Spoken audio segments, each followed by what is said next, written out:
d'avoir été curieux pour venir voir cette conférence sur le métier de journaliste et de commercial, qui nous est présentée par Anne et Caroline. Et du coup, on va commencer. Donc Anne qui va vous présenter le métier de journaliste. Est-ce que tu peux nous dire un peu en quoi consiste ton métier? Est-ce qu'il y a une journée, une semaine type, voilà, un peu tous les débuts de métier de journaliste. Alors moi je suis journaliste pour un magazine trimestriel, donc c'est 4 numéros par an.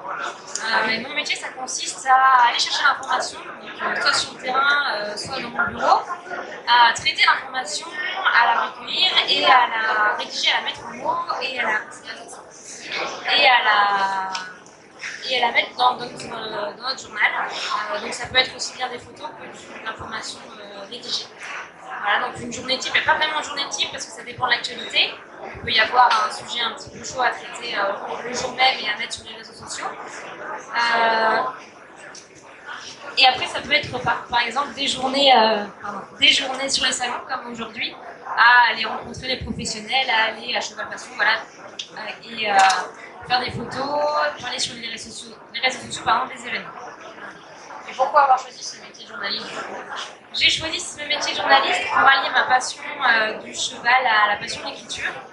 Je voulais travailler avec les chevaux et puis j'aimais bien aussi écrire. Donc j'ai eu cette opportunité-là. Voilà. C'est la passion pure et dure. C'est la passion pure et dure. En plus, je travaille dans un magazine qui parle des courses hippiques.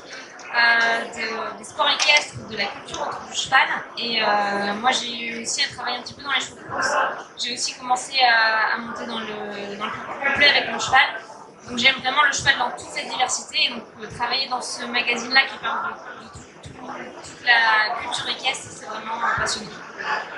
Et tu as toujours fait ce métier ou est-ce qu'avant tu avais exercé dans d'autres professions ou d'autres domaines? J'ai simplement travaillé 1 an dans les chevaux de course, comme je le disais précédemment. Donc monter les chevaux à l'entraînement le matin à Chantilly. J'ai juste fait ça et puis je me suis dit à la suite de ça je vais quand même faire des études pour pouvoir avoir un bagage avec moi si dans les chevaux de course ça ne fonctionne pas. Et puis j'ai trouvé ce job, j'ai postulé et donc ça se passe très bien aujourd'hui. C'est un métier qui te plaît toujours autant aujourd'hui? Oui, ça me plaît toujours autant parce qu'on fait des rencontres formidables au quotidien. Il faut savoir oser rencontrer les gens, pardon. Et donc c'est vraiment formidable de pouvoir rencontrer des gens autant du milieu des sports équestres que des courses, que du spectacle et aller à la recherche de toutes ces informations et de tout ce qui existe autour du cheval. C'est un métier qui est aussi assez itinérant finalement, c'est pas calé derrière son bureau et... Non, il y a des semaines un peu calmes où on peut être amené à écrire pendant 4-5 jours. Et puis des semaines où on va beaucoup bouger, on va avoir beaucoup de salons, beaucoup d'événements, beaucoup de rendez-vous aussi. Donc c'est pas du tout routinier. C'est ça aussi pour ça que c'est plus passionnant aussi. Justement, en parlant de ça, quels seraient les avantages et les inconvénients de ce métier? Alors les avantages, c'est que c'est passionnant, qu'on fait beaucoup de rencontres au quotidien, qu'on peut être amené à être autonome, donc à choisir certains sujets, à proposer. Au niveau des inconvénients, je dirais que ça peut être... comment je pourrais dire ça? On peut être, par exemple, parfois forcé à faire des sujets dont on n'a pas choisi de faire. Des sujets un peu rigoureux, par exemple, je parlais sur le droit, sur l'assurance des chevaux, qui peut être un peu compliqué. Mais ça reste passionnant. Pas beaucoup d'inconvénients, en fait. Bon, c'est une bonne chose, oui. Et du coup, pour être journaliste, il faut passer quel diplôme, quel niveau, etc. Alors, c'est pas nécessaire de passer un diplôme, pardon. Aujourd'hui, il y a beaucoup de journalistes qui pitchent, qui proposent leurs services à différents médias.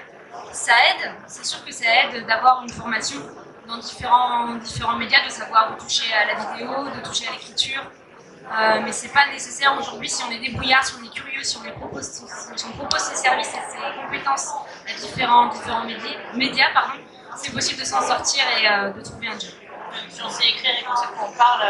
Tout à fait. Si on a une bonne culture générale, une bonne culture équestre dans ce contexte, on arrivera à trouver un job. Et toi en particulier, tu as passé quoi comme formation, comme diplôme? Moi j'ai passé un diplôme, ça s'appelle l'école l'ESJ Paris.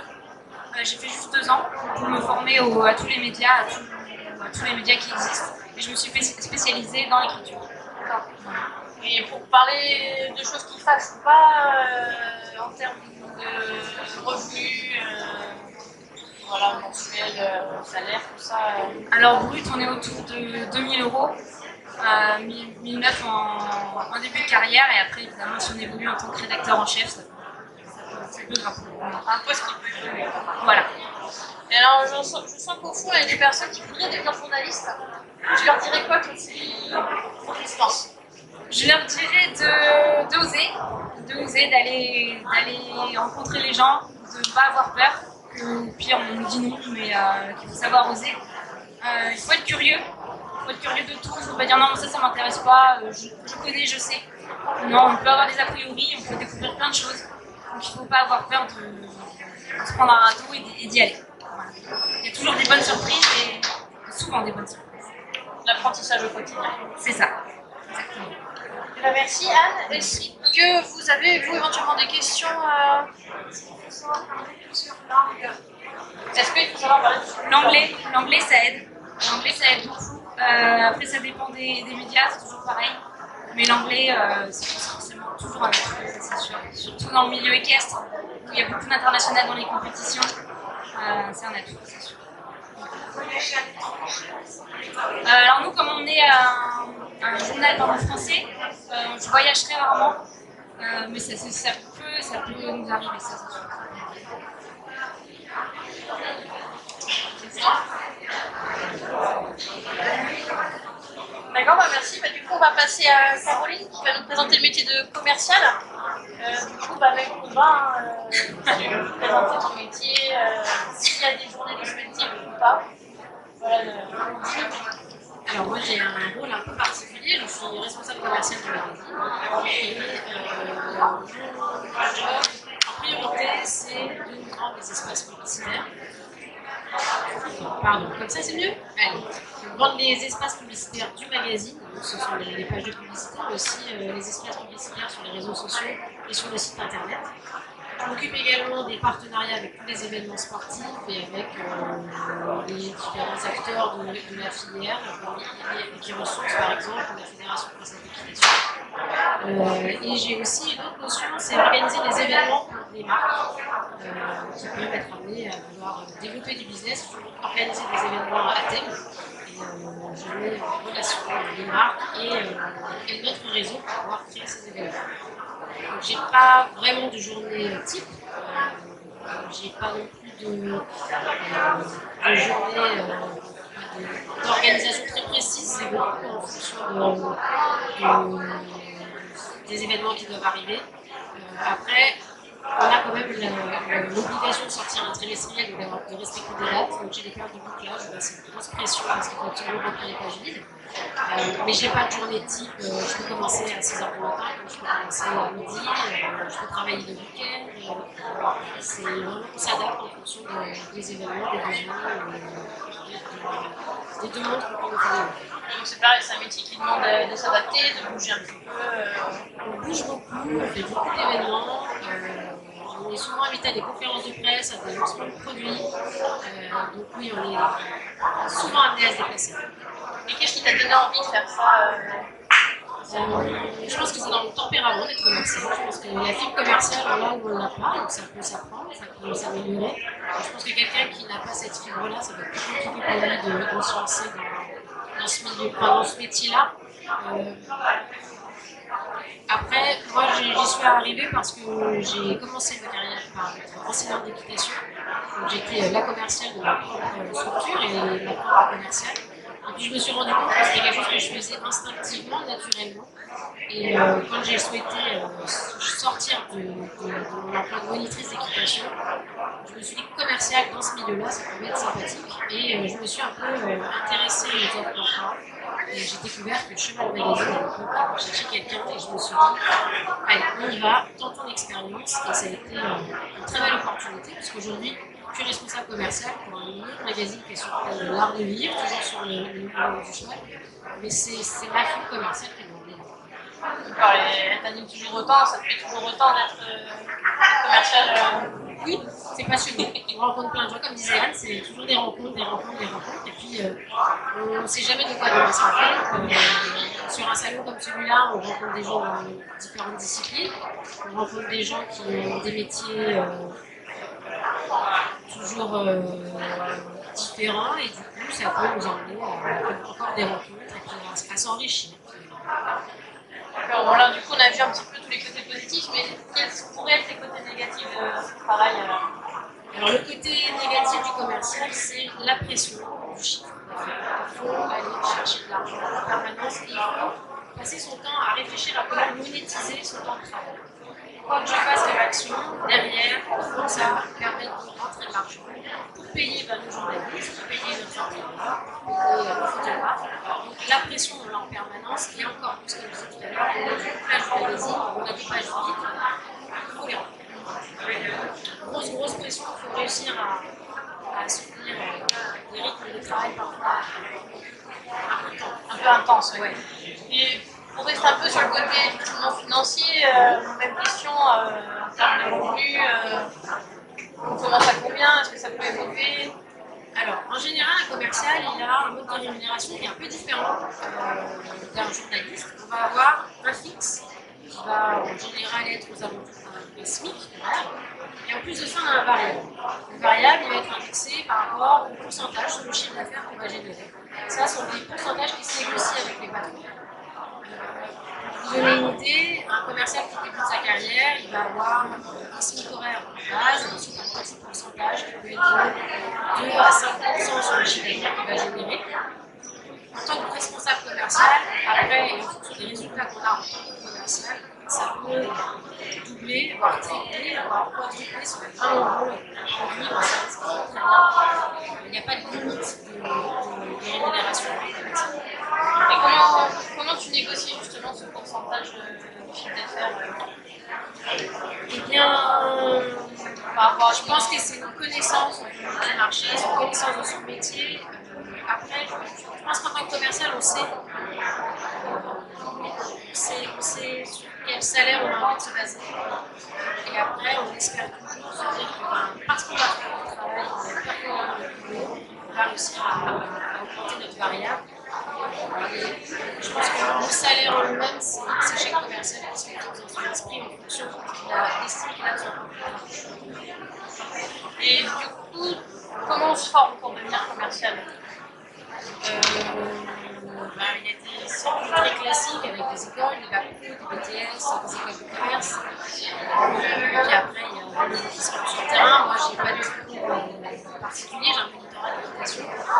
Je n'ai pas de diplôme, je me suis formée sur le tas, j'ai appris mon métier, j'ai fait des formations sur Internet, je me suis renseignée pour voir ce que c'est qu'une fiche de poste, un commercial actif.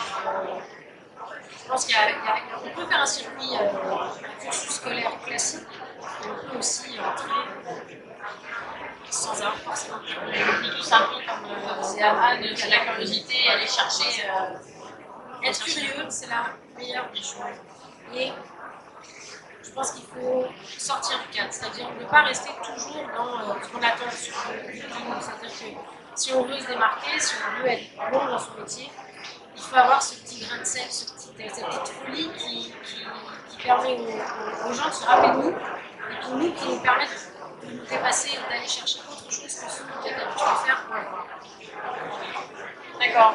Et bon, tout à l'heure, il y avait 2-3 personnes qui voulaient être journalistes, mais je suis sûre qu'il y en a une ou deux qui voudraient bien tenter le commercial, mais qui ne sait pas encore trop. Donc, pour essayer à se lancer, qu'est-ce que tu dirais?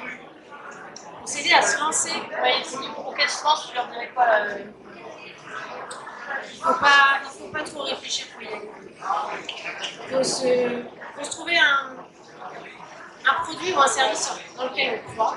À partir du moment où on y croit, on va être capable de le vendre, on va être capable de leur présenter. Et je pense que déjà ça, si on est passionné, si on aime ce qu'on présente, si on aime ce qu'on vend, il n'y a pas de raison de s'en Bah super, merci beaucoup Caroline. Est-ce que vous avez des questions à poser directement Karen, tout, la vie de famille, ça existe. On s'adapte. Moi, je suis maman célibataire, vous sachez tout, et j'arrive à m'organiser. parce qu'il y a des grands-parents, il y a le papa, donc on s'organise. Mais c'est vrai que ça demande beaucoup de travail, beaucoup d'heures de travail. Bon, après, évidemment, on a des récupérations tous les métiers. Mais c'est vrai que bah, y a, par exemple, le salon de natation, c'est 5 jours d'événements. On est là, on s'organise. Tout est bien pris en charge par votre employeur, tout ce qui est déplacement. Ouais, juste comme ça. Comme un salarié, c'est ça. On est défrayé pour les déplacements, on est défrayé pour se nourrir, on est défrayé pour le logement, les kilomètres sont en charge aussi. Après, à moi d'être bonne et de vendre de la pub là. Non, mais c'est bien parce que votre parole, ça montre qu'on est obligé de faire des écoles juste adaptées, on peut par des pieds différents.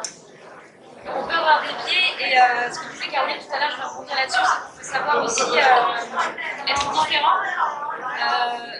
Moi par exemple, c'est les sports équestres et je vois ça aussi dans mes demandes de stage, parce que je reçois beaucoup de demandes de stage pour travailler avec nous.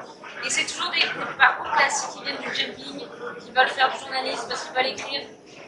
Il n'y a pas vraiment, je ne trouve pas encore la perle rare, on va dire, qu'il y a un parcours différent. Je ne veux pas comparer avec ce que j'ai fait, mais je veux dire, il n'y a pas. Voilà, moi je fais de la plage, moi je suis passionnée par le spectacle, moi je fais de la photo tous les jours. J'ai pas ce parcours un peu atypique et c'est ça qui va vraiment faire la différence d'un parcours classique de journaliste qui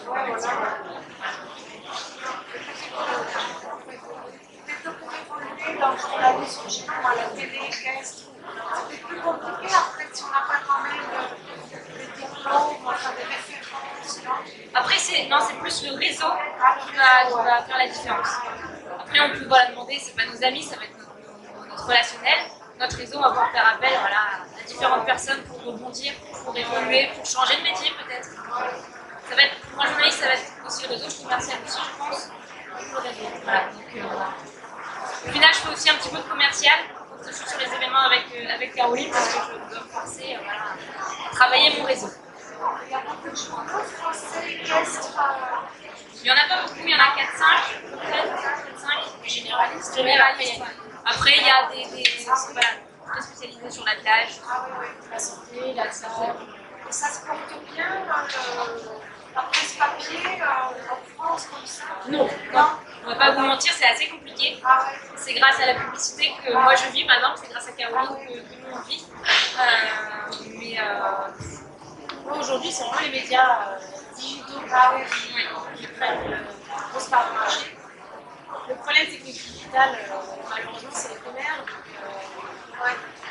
ça ne dure pas longtemps, donc les marques en reviennent. C'est vrai que la presse papier, ces dernières années, écrit. Mais c'est comme tout, il y a un moment où l'équipe va se trouver et c'est l'équipe qui garde le papier. Nous, on fait une revue qui est une belle revue. Les gens veulent les garder, ils les mettent dans leur salon, dans leur collection.